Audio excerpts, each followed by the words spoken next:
When the government gave permission to Pizza Hut, McDonald's and Kentucky Fried Chicken to open their outlets in India, it was only a matter of time before they would make their presence felt. It was in Bangalore that KFC, or Kentucky Fried Chicken, opened their first outlet this June in an uncharacteristic low-key opening. And this international chain, which has restaurants in 78 countries worldwide, proposed to invest over $28 million in India in the next few years. We are planning to open at least 30 restaurants in India, and our plan is to do that over the next 7 years and in the 4 metropolitan cities, and in addition to that, Bangalore and Hyderabad. Though the reaction from the local citizens to this culinary import from the USA was ecstatic, the food chain, known for its Colonel Sanders chicken, had to compromise and serve vegetarian dishes as well to suit the local palate. Though I'm a vegetarian, I come over here often. It's good, food is good over here, it's neat, clean. You get good vegetarian food. In a highly competitive market, the Kentucky Fried outlet was preparing for a challenge from the domestic players. But the first major opposition came from environmental groups who threatened to picket the retail outlets on the ground that the junk food they prepared was hazardous to health. The technology that is adopted in livestock farming has proved to be more dangerous than the Green Revolution technology in agriculture.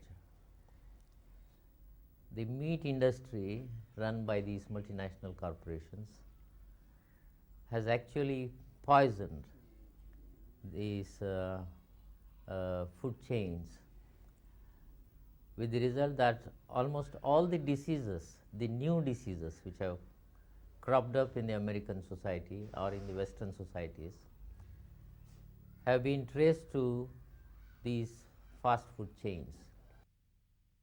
The campaign to oust the fast food chain and stop similar multinationals in venturing into India is being supported by activists in other parts of India as well. These companies alone, McDonald's alone, has wants about 100,000 goats a month. Now those 100,000 goats are going to be feeding on our mountains, on our hills, because nobody has stall-fed goats. So do you want, again, your streams will dry up, your mountainsides dry up. Do we need that kind of thing for what? If we were producing health food, if we were producing things that were good for us, okay, fine, we are making a trade-off that is equal. But you are going to lose your Himalayas, you lose your grass, you lose your Aravalis, you lose the Ghats. In return for what? Burgers? A heavy police bandobast has been stationed around the KFC restaurant in Bangalore to ensure that the activists do not carry out their threat to storm the place. But ironically, this threat notwithstanding, the restaurant in Bangalore continues to attract patrons. Observers feel that the test of wills between the environmentalists and the multinationals has just begun.